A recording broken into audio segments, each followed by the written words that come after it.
where it's going today.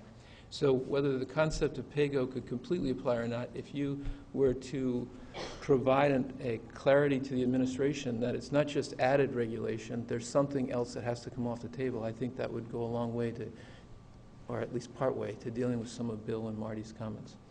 Well, I want to pick up on this because I think, Mark, you did a masterful summary of some of the challenges we faced. The reforms that we saw, let's just take the financial sector. I think most of us would agree that the rules that had been in place weren't working. If they had been working, then we wouldn't have found ourselves in the mess that we were in. By definition, if you are reworking the rules for a financial sector that had grown to 30% of our economy, then that's going to be disruptive, and that's challenging. I think you are absolutely right that having taken a series of steps that were necessary, it's important now that there is a period of healing and consolidation and implementation that is less disruptive.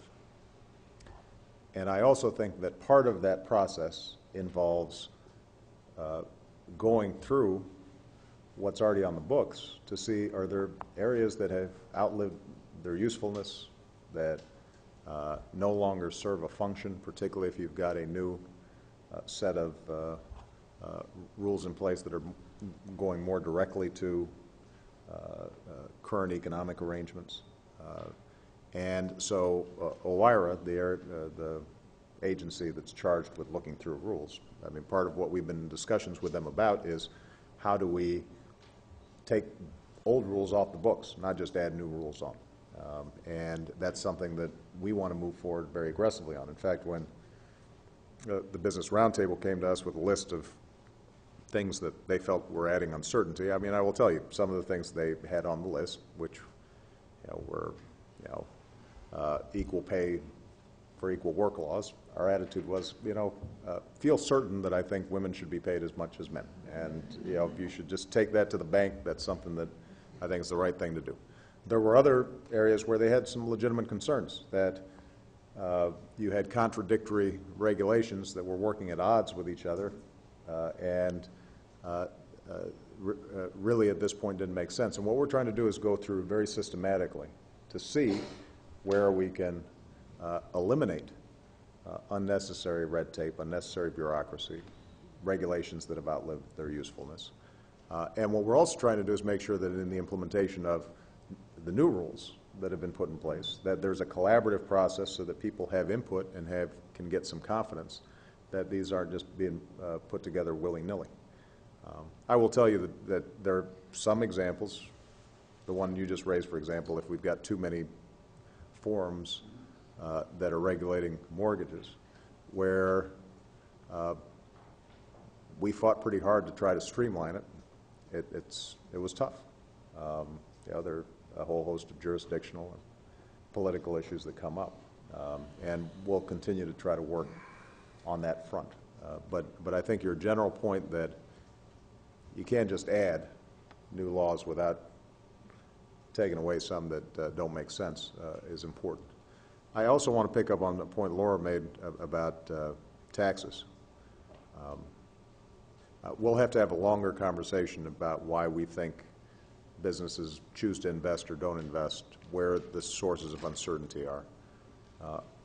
I've said publicly, and Tim and I and Larry and Austin and others have talked extensively both in private and publicly. We would be very interested in finding ways to lower the corporate tax rate so that companies that are operating overseas can do so effectively and aren't put at a competitive disadvantage. We'd like to do so and figure out a way to do it that's revenue neutral. Because, as you pointed out, just as some of Martin's prescriptions might in some cases add uncertainty, and so we end up having contradictory imperatives, The same is true on tax policy. You know, look, I'd be the most popular president on earth if I could just eliminate all taxes, except then people want to pay for stuff and also want to make sure that we're closing our deficit and make sure that Social Security and Medicare are there for future generations, and make sure that our kids are learning, and make sure that we have good roads so that we can drive to the Gap or McDonald's and spend our money.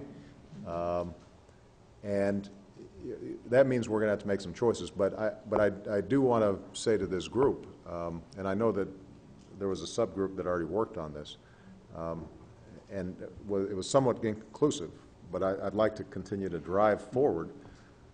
If there are ideas whereby we can lower corporate tax rates in a way that does not massively add to our deficit, but instead revolves around closing loopholes, much in the way the last major tax overhaul in '86 was able to square the circle. That is something that we would be very interested in. We think could eliminate uncertainty, might reduce each of your bills for accounting and legal services, and could be a win-win for everybody. And that's an area that we'd like to collaborate on. So, Mr. Chairman, anything you want to close with? Well, just on this sort of uncertainty, there are two things on my list that I give priority to. One is the corporate tax situation, which is a mess. Mm-hmm. And the other is getting those little trade agreements through, which disturb people when obviously protectionist pressures are rising.